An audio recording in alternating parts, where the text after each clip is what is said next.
Assalamualaikum warahmatullahi wabarakatuh. Nama saya Nurul Husna. Dari kelompok 8, saya akan melanjutkan penjelasan dari Muhammad Zaki Mubarak, yaitu tentang sifat-sifat wajib dan mustahil yang dimiliki oleh Nabi dan Rasul. Kita langsung saja. Yang pertama ada sidik, yaitu benar. Maksudnya di sini adalah mereka selalu mengatakan hal-hal yang benar, dan mustahil jika mereka memiliki sifat yang kadzib, yaitu pendusta. Mereka selalu berkata jujur, apapun itu mereka tidak pernah berkata tidak jujur, dan mereka selalu berkata tentang kebenaran adanya. Yang kedua adalah amanah, yaitu dapat dipercaya, dan mustahil jika mereka memiliki sifat yang khianat.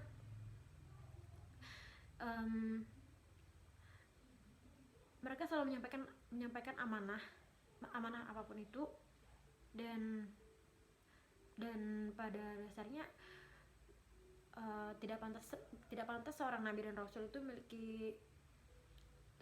memiliki sifat yang amanah jika mereka pendusta.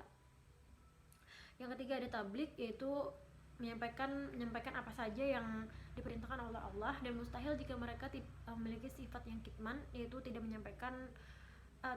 Kitman itu artinya menyembunyikan, yang mana tidak mungkin mereka menyembunyikan apa yang sudah diperintahkan oleh Allah. Yang keempat ada fatanah, yaitu cerdas. Di sini artinya mereka memiliki tingkat kecerdasan yang sangat tinggi dan dan penuh kearifan, juga sangat bijaksana. Berpikir mereka yang sangat jernih, dan terkhusus kepada Nabi Muhammad SAW. Beliau sangat akhlak beliau yang sangat sempurna dan sangat mulia itu itu termasuk dalam sifat yang fatanah ini. Seperti Quran, dalam Quran surah Al-Qalam ayat 4, A'udzu billahi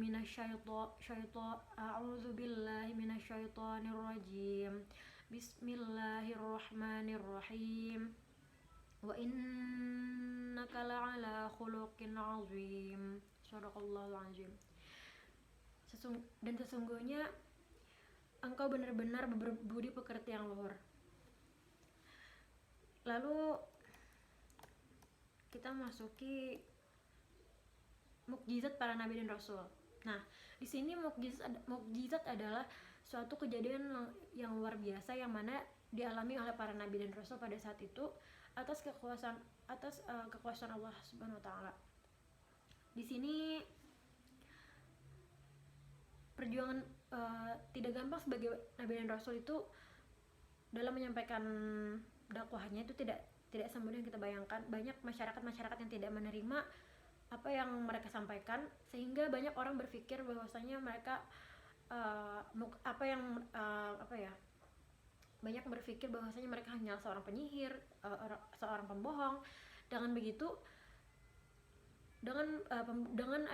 dengan mereka menilai para nabi seperti itu, Allah membuktikan dengan adanya mukjizat, yaitu berupa kejadian atau peristiwa-peristiwa yang luar biasa.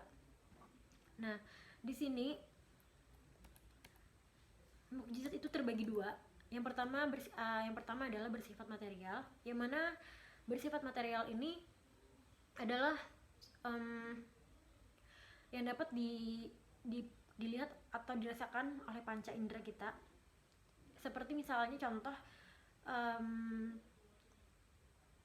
Nabi Nuh alaihissalam, yang mana pada saat itu hanya beliau dan kaumnya lah yang selamat dalam kapal tersebut, sedangkan yang kaum yang tidak mengikuti beliau tidak selamat.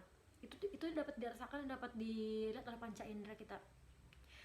Yang kedua adalah mukjizat bersifat imaterial.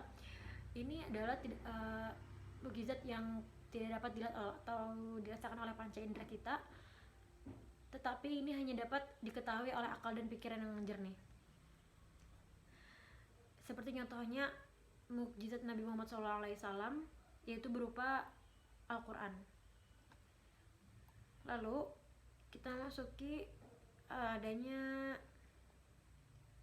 mukjizat Nabi nabi dan rasul pada saat itu. Yang pertama adalah saya tidak akan menyebutkan semuanya di sini, saya hanya akan menyebutkan beberapa. Yang pertama itu adalah Nabi Adam alaihissalam, yang mana beliau adalah manusia pertama dan beliau juga khalifah pertama yang pada saat itu, dan beliau dikaruniai oleh ilmu ketauhidan dan kemarifatan yang sangat luar biasa, yang mana itu tidak dapat menandingi oleh makhluk lainnya. Yaitu lalu ada nabi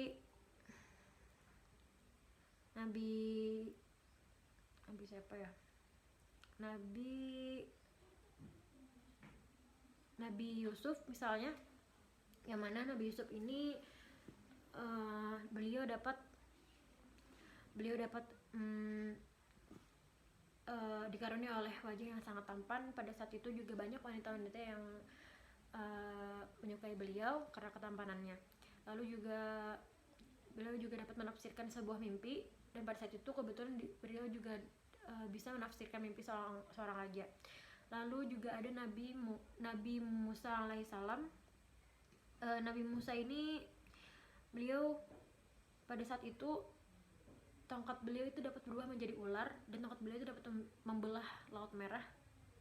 Lalu kaum Raja Fir'aun dan pengikutnya itu tenggelam dalam Laut Merah itu. Lalu juga ada Nabi Isa alaihissalam, yang mana beliau itu dapat berbicara pada saat beliau masih bayi.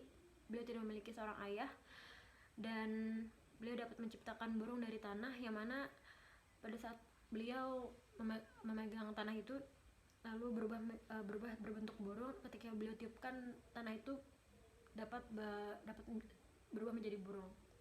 Lalu beliau juga dapat menurunkan makanan dari langit, yang mana pada saat itu beliau ingin disalib oleh para kaum yang kafir. Lalu yang ada terkhususnya Nabi Muhammad SAW, mukjizat terbesar beliau adalah Al-Quran, dan hingga pada saat ini kita masih memakai atau membaca Al-Quran tersebut. Lalu juga ada yang mana beliau juga dapat peristiwa yang luar biasa, yaitu Isra dan Mi'raj dalam satu hari. Lalu beliau ini akhlak yang sangat luar biasa yang patut kita contoh. Lalu dimana beliau itu adalah diutus untuk seluruh umat hingga saat ini, beda dari nabi-nabi sebelumnya yang hanya diutus untuk kaum mereka pada saat itu. Ya, sekian dari saya, semoga bermanfaat, dan Assalamualaikum warahmatullahi wabarakatuh.